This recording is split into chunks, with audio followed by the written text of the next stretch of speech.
டாஸ்மாக் மூடுறாங்க அப்படிங்கறதே ஒரு நல்ல விஷயம். அதுல முன்ன பின்ன இருந்தா கூட இது புது ஆட்சி தானே.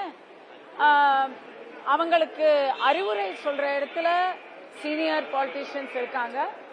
தமிழிசை மேடம் அந்த மாதிரி ஒரு பொதுமக்கள் நலனை மனசுல கருதி ஒரு எக்ஸ்ட்ராவான ஒரு எதிர்பார்ப்பை கொடுக்கறாங்கிறது நல்ல விஷயம் தான். ஜனங்களுக்கு நல்லது தானே.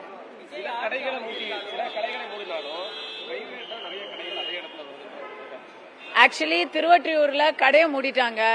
கடைசியில தெருவே ரோடே எல்லாம் நம்முடைய குடிமக்கள் அங்க ரோட்டையே கடை மாதிரி மாத்திட்டாங்க.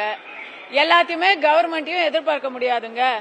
எத்தனையோ வருடமா 5 வருஷமா பழகிட்டாங்க திமுக ஆட்சியில. ஜனங்களையும் மாத்தணும். அது எனக்கு தெரிஞ்சு கொஞ்சம் டைம் ஆகும். அந்த டைம் கொடுக்கணும். என்னை பொறுத்த வரைக்கும் விஜய் அவர்கள் ஆட்சியில எண்ணம் இருக்கு. அதற்கான செயல்பாடுக்கு கொஞ்சம் டைம் கொடுக்கணும். நம்மளும் சப்போர்ட் பண்ணணும். நம்மளும் we have to cooperate. இல்ல அததான் சொல்றேனே, அரசியல்வாதிகள் மாறலாம், ஆனா அதிகாரிகள் மாறுவதில்லை. ஆட்சி மாறலாம், ஆனா காட்சி மாறுவதற்கு நேரம் ஆகும். அங்க அந்த லாஸ்ட் எண்ட்ல இருக்கிறவங்களை எல்லாம் புல்அப் பண்ணணும் அப்படின்னு சொன்னா அதுக்கு விஜய்க்கு அந்த கட்டமைப்பு இப்ப இருக்க சான்ஸே இல்ல. எல்லாருமே புதுசு.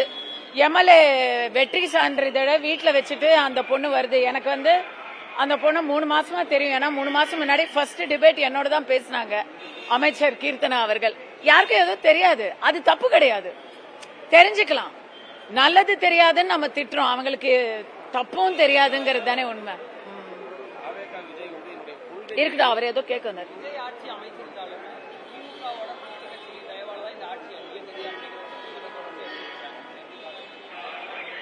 குப்புற விழுந்தாலும் மீசேல மண்ணோட்டல அப்படின்னு தமிழ்ல சொல்லுவாங்க தெரியுமா. இப்போ அப்படிதான் இத பாக்குற. தோத்தாச்சு, அதிபயங்கரமா தோத்தாச்சு. ஒரு ஓட்டு வித்தியாசத்திலயும் தோத்தாச்சு, 83,000 வாக்கு வித்தியாசத்திலயும் தோத்தாச்சு. தோத்ததை ஒத்துக்க முடியாம உதயநிதி அவர்கள் அடுத்த 5 வருஷத்துக்கு கதறுவதை நாம கேட்டு பார்த்து ரசிக்கலாம். அதுக்கே நான் விஜய்க்கு பெரிய ஃபேன் ஆயிட்டேன்.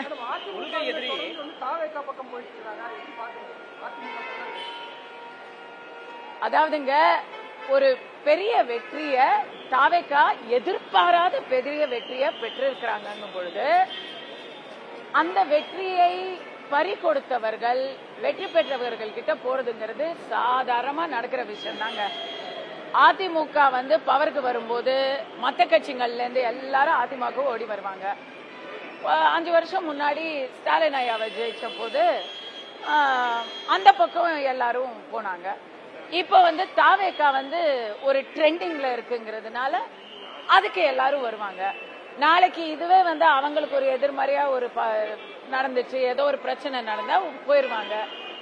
அரசியல்ல இந்த மாதிரி வியாபாரிகள் நிறைய இருக்காங்க, சந்தர்ப்பவாதிகள் நிறைய இருக்காங்க. அப்படிப்பட்டவர்களை அடையாளம் தெரிந்து கொள்வதில் தான் தாவேகாவின் வெற்றியும் தோல்வியும் அடங்கி இருக்கிறது.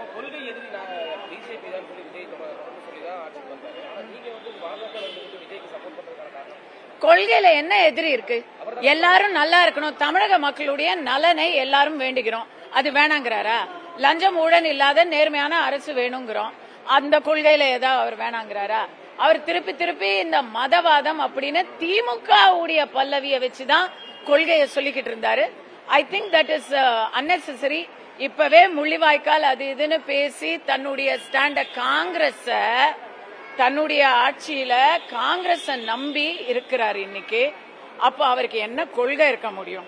அதை விட பாஜகவுடன் இணக்கமா போவது நல்லது அப்படிங்கிறது எல்லாருடைய கருத்தும் தான்.